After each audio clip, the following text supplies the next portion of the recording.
Hi friends, ఈరోజు నేను మీకోసం ఒక డిఫరెంట్ రొమాంటిక్ మూవీని ఎక్స్ప్లెయిన్ చేయబోతున్నాను. ఈ కథ 32 ఏళ్ల వ్యక్తిది. ఇతను 15 ఏళ్ల అమ్మాయిని ప్రేమించి ఆ అమ్మాయిని తన ప్రేమలో పడేసి రాత్రి పగలు అని చూడకుండా ఆ అమ్మాయితో ప్రతిరోజు తన దాహం తీర్చుకుంటూ ఉంటాడు. అయితే చివరికి ఒకరోజు అతను ఆ అమ్మాయితో చేసిన పనికి ఆమె పరిస్థితి చాలా దారుణంగా మారిపోతుంది. అసలు అతను అంత దారుణానికి ఎందుకు ఒడిగట్టాడు, అసలు ఆమె విషయంలో ఏం జరిగింది తెలుసుకోవాలంటే ఫుల్ మూవీ చూడాల్సిందే. మరి ఇక ఆలస్యం చేయకుండా లైక్ కొట్టి ఫుల్ మూవీ చూసేయండి. మూవీ స్టార్టింగ్లో 15 ఏళ్ల అందమైన మోనా అనే అమ్మాయిని చూపిస్తారు. ఈ అమ్మాయి స్కూల్కి సెలవులు ఇవ్వడం వల్ల తిరిగి తన ఇంటికి వెళ్తూ ఉంటుంది. చీకటి పడేలోగా మోనా ఇంటికి చేరుకుంటుంది. మోనా తన తల్లి, 2 అన్నదమ్ములతో కలిసి జీవిస్తూ ఉంటుంది. మోనా పెద్ద అన్నయ్య తన చెల్లిని, తమ్ముడిని తరచి ఇబ్బంది పెడుతూ ఉంటాడు. అతను పూర్తిగా మత్తుకు బానిసై ఉంటాడు. మోనా చిన్నన్నయ్య వాళ్ళ పెద్దన్నయ్యని చూసి భయపడుతూ ఉండేవాడు. మోనా చిన్న అన్నయ్యని ఓదారుస్తూ ఉంటుంది. మోనా తల్లికి పెద్ద కొడుకంటేనే ఎంతో ఇష్టం. తన తల్లి ఇలా చేయడం మోనాకి ఇష్టం లేదు. మోనా తండ్రి చనిపోయిన తర్వాత ఆమె తల్లి ఆ ఊర్లో ఉండే స్కూల్లో పనిచేస్తూ పిల్లల్ని పెంచింది. అలా కొన్ని రోజులు గడిచిన తర్వాత మోనా స్కూల్ సెలవులు అయిపోతాయి. అందువల్ల ఆమె మళ్ళీ తిరిగి సిటీకి వెళ్ళడానికి బయలుదేరుతుంది. అప్పుడు మోనా తల్లి బస్సు ఎక్కించడానికి అక్కడికి వస్తుంది. ఆ బస్సు ఆ ఊరి చెరువు దాటేటప్పుడు ఒక కారు వస్తుంది. అందులో చాలా డబ్బున్న వ్యక్తి కూర్చుని ఉంటాడు. అతని పేరు జాన్. అతను కారు దిగి బయటికి రాగానే అక్కడ అతనికి మోనా కనిపిస్తుంది. మోనా అందం చూసి జాన్ ఆమెకి అట్రాక్ట్ అయిపోతాడు. అందువల్ల అతను కంట్రోల్ చేసుకోలేకపోతాడు. కాబట్టి ఆమె దగ్గరికి వెళ్ళి మాట్లాడే ప్రయత్నం చేస్తాడు. జాన్ ఆ అమ్మాయి దగ్గరికి వెళ్ళి తన గురించి అడుగుతాడు. అయితే మోనా అతని మాటలు పెద్దగా పట్టించుకోదు. నిజానికి జాన్ ఫ్యామిలీ చాలా డబ్బున్న ఫ్యామిలీ. జాన్ తన ఉన్నత చదువులు పూర్తి చేసుకుని ఇంటికి తిరిగి వెళ్తున్నాడు. కొంచెంసేపు మాట్లాడిన తర్వాత జాన్కి మోనా హాస్టల్ తన ఇంటి పక్కనే ఉందని తెలుస్తుంది. అందువల్ల జాన్ ఆమెని తనతో పాటు తన కారులో రమ్మని పిలుస్తాడు. మోనా కూడా అతనితో పాటు వెళ్ళడానికి అంగీకరిస్తుంది. ఎందుకంటే ఆమెకి బాగా తెలుసు ఆ బస్సుల్లో వెళితే కింద మీద గతుకుల్లో ఎగురుతూ వెళ్ళాలి అని. కాబట్టి ఆమె వెంటనే ఒప్పుకుని అతనితో పాటు ఆ కారులో వెళ్ళిపోతుంది. వాళ్ళు కారులో వెళ్ళేటప్పుడు జాన్ మోనాని నీ వయసు ఎంత అని అడుగుతాడు. మోనా అతనితో తన వయసు 18 అని అబద్ధం చెప్తుంది. జాన్కి 32 సంవత్సరాలు. జాన్ మోనాకి తన ఫ్యామిలీ గురించి చెప్తాడు. ఆ విధంగా కాసేపు మాట్లాడిన తర్వాత జాన్ మోనాని టచ్ చేసేందుకు ప్రయత్నిస్తాడు. ఎందుకంటే జాన్ ఇప్పుడు ఎలాగైనా సరే మోనా చిన్న మొగ్గని నలిపేయాలని చూస్తున్నాడు. కొంచెంసేపు తర్వాత మోనా హాస్టల్ వచ్చేస్తుంది. ఆమె కారు దిగి వెళ్ళిపోతుంది. తర్వాత మోనా హాస్టల్లో తన ఫ్రెండ్స్తో మాట్లాడుతున్నప్పుడు ఆమెకి జాన్ గురించి చెప్తుంది. తర్వాత రోజు ఉదయం మోనా స్కూల్కి వెళ్తున్నప్పుడు ఆమెకి హాస్టల్ బయట జాన్ కార్ కనిపిస్తుంది.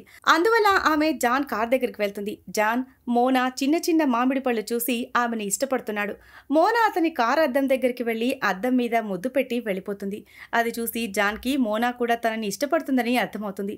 స్కూల్ సెలవులు ఇచ్చిన తర్వాత మోనా బయటికి వచ్చి జాన్ కోసం చూస్తూ ఉంటుంది. కానీ జాన్ అక్కడ కనిపించడు. అందువల్ల ఆమె హాస్టల్లోకి తిరిగి వెళ్తుంది. తర్వాత మోనా తన ఫ్రెండ్స్తో డాన్స్ చేస్తున్నప్పుడు ఆమెకి బయట జాన్ కార్ రావడం కనిపిస్తుంది. ఆ కార్ని చూసిన వెంటనే మోనా జాన్ కోసం బయటికి వెళ్తుంది. జాన్ ఆ అమ్మాయిని కార్లో కూర్చోబెట్టుకుని ఒక ప్లేస్కి తీసుకువెళ్తాడు. జాన్ ఇప్పుడు మోనా మొగ్గని నలిపేలా అనుకుంటున్నాడు. కానీ అతనికి దాని గురించి భయంగా ఉంటుంది. ఎందుకంటే ఇప్పుడు ఆ అమ్మాయికి ఇంకా 15 ఏళ్లే. మోనా అతని మనసులో ఏముందో అర్థం చేసుకుంటుంది. అందువల్ల జాన్తో నువ్వు నాతో ఏదైతే చేయాలనుకుంటున్నావో దానికి నేను సిద్ధంగా ఉన్నాను అని చెప్తుంది. ఆ మాట విన్న తర్వాత జాన్ మోనా మీద ఎక్కి సవారీ మొదలు పెడతాడు. అలా చాలాసేపు సవారీ చేసిన తర్వాత మోనా తన గురించి జాన్తో చెప్తుంది. నేను చాలా బాగా పై చదువులు చదువుకోవాలి అనుకుంటున్నాను, కానీ డబ్బు లేని కారణంగా చదువుకోలేకపోతున్నాను అంటుంది.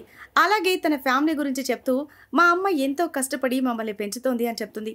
జాన్ ఆ అమ్మాయి చెప్పిన మాటలు విన్న తర్వాత ఆ అమ్మాయి డబ్బు కోసమే తన దగ్గరికి వచ్చింది అన్న విషయం అర్థమైపోతుంది. అలా మాట్లాడుతూనే మళ్ళీ ఇంకోసారి జాన్ మోనాతో సవారీ చేస్తాడు.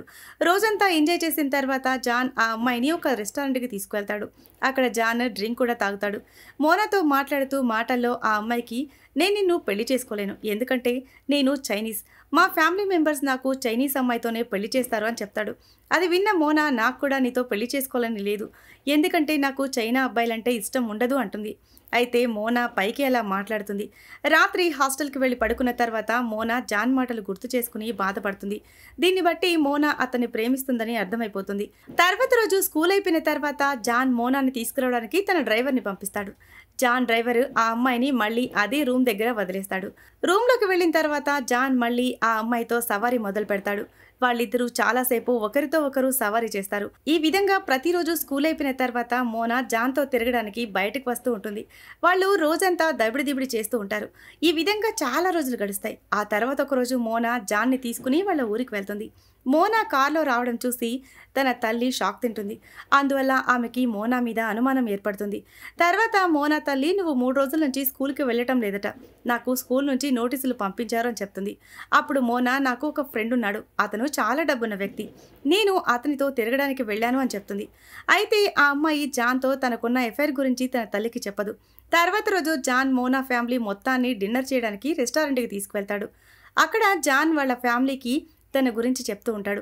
అయితే వాళ్ళెవ్వరూ కూడా అతని మాటలు పట్టించుకోరు. వాళ్ళు తినడంలో బిజీగా ఉంటారు. ఎందుకంటే ఈ రోజు వరకు వాళ్ళ ఫ్యామిలీ మెంబర్స్ ఎవ్వరూ కూడా ఇంత మంచి భోజనం చేయలేదు. ఇదంతా చూసి జాన్ అర్థం చేసుకుంటాడు. వాళ్ళు ఇప్పటి వరకు ఇంత ఖరీదైన భోజనం చేయలేదని గ్రహిస్తాడు. నిజానికి మోనా ఫ్యామిలీ మెంబర్స్ అందరూ కూడా జాన్ డబ్బుతో వాళ్ళ అవసరాలు తీర్చుకోవాలి అనుకుంటున్నారు. ఈ విషయం జాన్కి కూడా అర్థమవుతుంది. తర్వాత జాన్ ఆ అమ్మాయిని తీసుకుని ఒక రూమ్కి వెళ్తాడు. అక్కడ కూడా వాళ్ళిద్దరూ చాలాసేపు దబిడిదిబిడి చేస్తారు. పని అయిపోయిన తర్వాత మోనా తన ఫ్యామిలీకి డబ్బులు ఇవ్వడానికి కొంత డబ్బు జాన్ని అడుగుతుంది. జాన్ ఆమె అడిగిన డబ్బులు ఇచ్చేస్తాడు. అయితే ఇదంతా అతనికి నచ్చదు. ఎందుకంటే అతను ఆ అమ్మాయిని ప్రేమిస్తున్నాడు. కానీ మోనా కేవలం అతని డబ్బు కోసం మాత్రమే అతనితో ఉంటుంది. తర్వాత రోజు మోనా తల్లి డబ్బు కోసం ఆమె దగ్గరకు వస్తుంది. మోనా తన తల్లికి ఆ డబ్బులు ఇచ్చి పంపిస్తుంది. ఆ తర్వాత మోనా జాన్ ఇద్దరు కూర్చుని మాట్లాడుకుంటూ ఉంటారు. అప్పుడు మోనా, నేను పై చదువులో చదవడానికి వేరే సిటీకి వెళ్ళాలనుకుంటున్నానని చెప్తుంది. ఆ అమ్మాయి చెప్పింది విని జాన్ ఆమెకి సహాయం చేయడానికి సిద్ధపడతాడు. ఇదిలా ఉంటే మోనా స్కూల్లో పిల్లలందరికీ కూడా ఈ అమ్మాయి జాన్తో ఎఫైర్ కొనసాగిస్తుందన్న విషయం తెలిసిపోతుంది. అందువల్ల ఎవరూ మోనాతో మాట్లాడరు. అయితే మోనాకి ఎటువంటి ఇబ్బంది ఉండదు. ఎందుకంటే ఆమె ఇవేమీ పట్టించుకోదు. రాత్రి మోనా జాన్ని కలిసినప్పుడు అతను ఆ అమ్మాయికి ఒక రింగ్ ఇస్తాడు. జాన్ ఇప్పుడు మోనాని ఎంతగానో ప్రేమిస్తూ ఉంటాడు. కాబట్టి ఏదో ఒక విధంగా ఆ అమ్మాయిని పెళ్లి చేసుకోవాలి అనుకుంటున్నాడు. అందుకోసం జాన్ తన ఇంటికి వెళ్ళి తన ఫాదర్తో పెళ్లి విషయం మాట్లాడతాడు. అయితే అతని ఫాదర్ ఆ అమ్మాయిని పెళ్లి చేసుకోవడానికి ఒప్పుకోడు. ఎందుకంటే మోనా ఒక ఫ్రెంచ్ అమ్మాయి కాబట్టి. జాన్తో, ఒకవేళ నువ్వు నన్ను కాదని పెళ్లి చేసుకుంటే నేను చనిపోతాను అని బెదిరిస్తాడు. నిజానికి జాన్ ఫాదర్ తన కొడుక్కి ఒక చైనా అమ్మాయినిచ్చి పెళ్లి చేయాలి అనుకుంటున్నాడు. తర్వాత రోజు జాన్ ఇదంతా మోనాతో చెప్పడానికి ఆమె దగ్గరికి వెళ్తాడు. అప్పుడు మోనాతో, మనమిద్దరం ఎక్కడికైనా పారిపోయి పెళ్లి చేసుకుందామని చెప్తాడు. కానీ మోనా అందుకు నిరాకరిస్తుంది. ఎందుకంటే మోనాకి తెలుసు, వాళ్ళిద్దరూ పారిపోయి పెళ్లి చేసుకుంటే అతని ఫ్యామిలీ మెంబర్స్ జాన్కి ఒక్క రూపాయి కూడా ఇవ్వరు. కాబట్టి మోనా అతనితో నేను నిన్ను ప్రేమించడం లేదని అబద్ధం చెప్తుంది. రాత్రి జాన్ మోనాతో తన కాబోయే భార్య గురించి చెప్తాడు. జాన్ ఆ సమయంలో చాలా సాడ్గా ఉంటాడు. మోనా అతన్ని కూల్ చేయడానికి గోకుతూ ఉంటుంది. అయితే జాన్ ఇదంతా వద్దని చెప్తాడు. తర్వాత రోజు జాన్ మోనాని డ్రాప్ చేయడానికి ఆమె ఊరికి వెళ్తాడు. మోనా ఇంటికి వెళ్ళగానే వాళ్ళ ఇంట్లో వాళ్ళ కళ్ళు ఆమె చేతికి ఉన్న ఉంగరం మీద పడతాయి. ఆ ఉంగరం మోనాకి జాన్ ఇచ్చాడు. మోనా మదర్ తన దగ్గర నుంచి ఆ రింగ్ తీసుకుంటుంది. మోనా పెద్దన్నయ్యకి జాన్తో తన చెల్లి చాలాసార్లు దబిడిదిబిడి చేసిందని తెలిసిపోతుంది. అందువల్ల ఆమె మీద కోపడతాడు. తర్వాత రోజు మోనా పెద్దన్నయ్య పనిచేయడానికి సిటీకి వెళ్ళిపోతాడు. అతను వెళ్ళిపోవడం వల్ల మోనా తల్లి చాలా బాధపడుతుంది. ఎందుకంటే ఆమెకి తన పెద్ద కొడుకు కష్టపడటం అస్సలు ఇష్టం ఉండదు. అయితే ఇంకోవైపు మోనా తన చిన్నన్నయ్య ఇద్దరు వాళ్ళ పెద్దన్నయ్య వెళ్ళడం చూసి చాలా సంతోషపడతారు. తర్వాత రోజు రాత్రి మోనా జాన్ని కలవడానికి అతని దగ్గరికి వెళ్తుంది. జాన్ పూర్తిగా మత్తులో ఉంటాడు. ఎందుకంటే రేపు అతను పెళ్లి జరగబోతోంది. కాబట్టి అతను చాలా బాధపడుతూ ఉంటాడు. అతన్ని ఆ పరిస్థితుల్లో చూసి మోనాకి బాధ కలుగుతుంది. మోనా జాన్తో, మీ పెళ్లి జరిగిన తర్వాత ఒకరోజు నేను తప్పకుండా మిమ్మల్ని కలవడానికి వస్తానని చెప్తుంది. ఆ మరుసటి రోజు జాన్ పెళ్లి జరిగిపోతుంది. మోనా కూడా దూరంగా నిలబడి అతన్ని చూస్తూ ఉంటుంది. ఆ పెళ్ళైపోయిన తర్వాత మోనా ఇంటికి వెళ్తుంది. అప్పుడు మోనా తల్లి ఆమెని ఫ్రాన్స్కి చదువుకోవడానికి తీసుకెళ్తున్నానని చెప్తుంది. నిజానికి మోనా అక్కడ బాగా చదువుకోవాలని జాన్ వాళ్ళకి సహాయం చేస్తుంటాడు. తర్వాత మోనా చివరిసారిగా జాన్ని కలవడానికి ఆ రూమ్ దగ్గరికి వెళ్తుంది. అయితే అక్కడ జాన్ కనిపించడు. అది వాళ్ళు ప్రతిరోజు కలుసుకునే ప్లేస్. అయితే ఆమె రోజంతా అతని కోసం ఎదురు చూసినా కూడా జాన్ అక్కడికి రాడు. అందువల్ల మోనా బాధపడుతూ తిరిగి ఇంటికి వెళ్ళిపోతుంది. కొన్ని రోజుల తర్వాత మోనా తన ఫ్యామిలీతో కలిసి ఫ్రాన్స్ వెళ్తూ ఉంటుంది. అప్పుడు ఆమెకి బయట జాన్ కారు కనిపిస్తుంది. దాన్ని చూసి ఆ అమ్మాయికి జాన్ తన కోసం చివరిసారి చూడ్డానికి వచ్చాడని అర్థమవుతుంది. ఆ తర్వాత వాళ్ళు ఫ్రాన్స్ వెళ్ళిపోతారు. రాత్రవగానే మోనాకి జాన్ గుర్తుకొస్తాడు. అందువల్ల ఆ అమ్మాయి బాధతో గుండెలు పగిలేలా ఏడుస్తూ ఉంటుంది. ఇక్కడ సీన్ కట్ అయ్యి కొన్ని సంవత్సరాల తర్వాత సీన్ చూపిస్తారు. ఇప్పుడు మోనా బాగా చదువుకుని ఒక మంచి రైటర్ అయి ఉంటుంది. అప్పుడు ఆమెకి జాన్ ఫోన్ చేసి పెళ్ళైన తర్వాత కూడా నేను నిన్నే ప్రేమిస్తున్నాను, ఇప్పటికీ ఎప్పటికీ నిన్నే ప్రేమిస్తూ ఉంటానని చెప్తాడు. ఈ సస్పెన్స్ సీన్తోనే ఈ మూవీ ఎండ్ అవుతుంది. సో ఇది ఫ్రెండ్స్ ఇవాటి స్టోరీ. ఈ స్టోరీ కనుక మీకు నచ్చినట్లయితే మరికొన్ని ఇంట్రెస్టింగ్ స్టోరీస్ కోసం ఛానల్ని సబ్స్క్రైబ్ చేయండి. అలాగే ఈ వీడియో మీద మీ అభిప్రాయాన్ని కామెంట్ రూపంలో తెలియజేయండి. Thanks for watching.